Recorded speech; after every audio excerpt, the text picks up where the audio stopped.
So, eto na nga mga kaibigan, no? Natalo po ang mga tao sa likod ng pagpapatalsik kay BP Sara. Natalo po yung mga taong gumigipit ng gigit-git kay BP Sara. And ngayon po ay nakatayo, standing and fighting si BP Sara. Alright, so nalaman din natin na yung mga kongresista na nakatanggap o pumirma sa impeachment trial, not all of them agree. Not all of them wanted BP Sara to be impeached. Sila po ay pumirma sa impeachment because of one thing. Tinakot sila ng administrasyong ito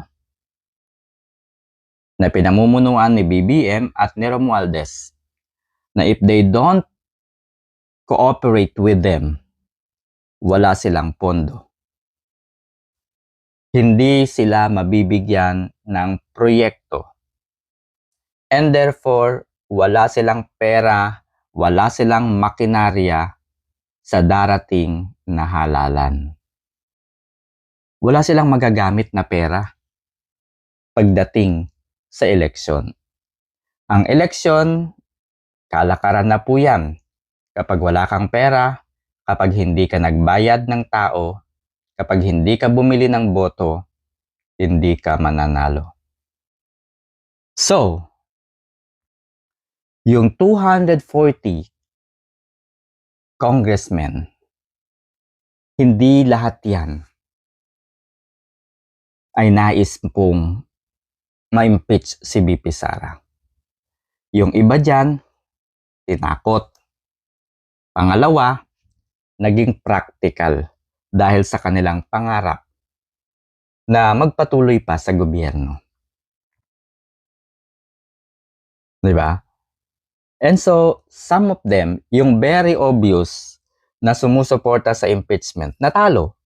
Pero yung mga tahimik pero merong pangarap na manalo pa, quiet lang sila. Dahil kailangan nila ng pondo. So, natapos ang eleksyon, no? Wagi ang mga Duterte. Cebu, napalitan. Davao City, Duterte lahat. Diba? Mayor ng Manila, Isko Moreno. Sino pa? Cynthia Villar, nanalo. So, to cut the story, kung titignan natin, Duterte Black ngayon. Panahon ng mga Duterte. So, paano pa ngayon ang future ni BBM at ni House Speaker Martin Romualdez? Gayong galit ang maraming tao sa kanila. So, strategic yung kanilang ginawa. Nag-ingay si Congressman Toby Tiangco. Sabi niya, yung impeachment kasi ang may kasalanan kaya nagkandagulo-gulo itong alyansa Kaya natalo itong alyansa dahil sa impeachment na yan. Walang kinalaman dyan ang impeachment. Kagustuhan niya ni Martin Romualdez and so on so forth. So dahil sa kanyang pagsisiwalat, sabi niya, hindi nga ako pumirma sa impeachment Bakit ako pipirma sa impeachment? Kailangan kong malaman yung ebidensya. So, nagpakitang gilas. Itong si Toby. So, nabuo yung usap-usapan. Ayan, panahon na para palitan yung House Speaker Martin Romualdez. Dito na tayo sa totoong alyansa ni BBM. Hindi niya ito ipapahamak si BBM. So, maingay ngayon yung pangalan ni Toby Tiangco. So, nakita nila yung gusto ng maraming Pilipino.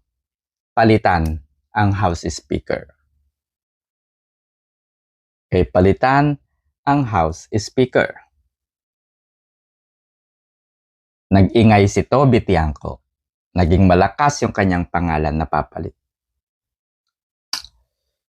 So, syempre, hindi po natutulog ang utak ni Duterte. Kahit nandun siya sa dahig, tapos nandiyan pa si BP Sara. Pinaingay ni BP Sara si Pulong Duterte para pumalit kay Martin Romualdez. Pumalag si Franz Castro. Sabi ni Franz Castro, ang dami nyo na dyan sa gobyerno. Kayo na ngayon sa inyo na ngayon Davao eh. Hindi pwede yan. Ibig sabihin, takot si Franz Castro na si Pulong Duterte ang pumalit bilang House Speaker. So nakuha ni Sara yung balak ng gobyerno. Nahuli na naman sila. Checkmate na naman yung kanilang plano. Na kunyari papalitan si House Speaker Martin Romualdez, pero si Toby Tiangco lang din naman palang ipapalit. Checkmate, nahuli. Pinropose ni BP Sara si Pulong. So, eto na nga. Nung nakaraang araw, pinag-resign lahat ni BBM ang kanyang mga cabinet secretaries and officials. So, ano po yung nais nilang palabasin doon? Sabi ni BBM, galit na yung taong bayan. Hindi nila nakikita yung mga proyekto, yung mga ginagawa natin. Kailangan na talagang mangyari. So, makikipag-alyansa muli ako, willing ako, very open ako na makipagbati kay BP Sara Duterte. Dahil willing makipagbati kay BP Sara Duterte, kailangan matapang ako. Kailangan ipakita ko sa taong bayan na galit ako kay House Speaker Martin Romualdez. So, papalitan natin itong si House Speaker kasi yan yung dasal ng maraming Pilipino. Tanggalin, palitan si House Speaker Martin Romualdez. Pero, kung iisipin po ninyo, sino yung papalit? Toby Tiangco, Benitez, at yung congressman sa Ilocos Norte. Pinsan po ni BBM. Pinsan din ni Romualdez. So to cut the story, kung mapalitan man si House Speaker Martin Romualdez, ang papalit, kaalyado lang din po nila. Kaalyado lang din po nila ang papalit. Bakit? Hindi po pwede na ang pumalit ay si Pulong. Bakit? Pag si Pulong po ang pumalit bilang House Speaker, lahat ng plano nila ay masisira. Lahat ng mga kongresistang nakaupo sa kasalukuyan, maging ang mga nanalong kongresista, dahil matagal, saglit na lamang ang panahon ng mga Marcos, matatapos na ang ilang taon ni President. Diba? Kung 2028 magkaroon po ng national election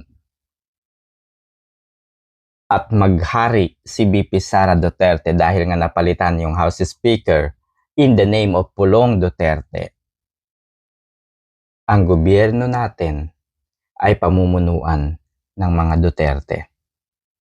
Magiging malakas ang puwersa ng mga Duterte. Pag naging malakas ang puwersa ng mga Duterte, lahat ng kumampi at patuloy na kumakampi sa administrasyon at kay Romualdez, tapos kayong lahat sa 2028 national election. Kaya, suportahan natin mga Duterte, Pulong para sa pagiging congressman. Tsak, pag nanalo yan, promise ko sa inyo guys, tapos ang laban.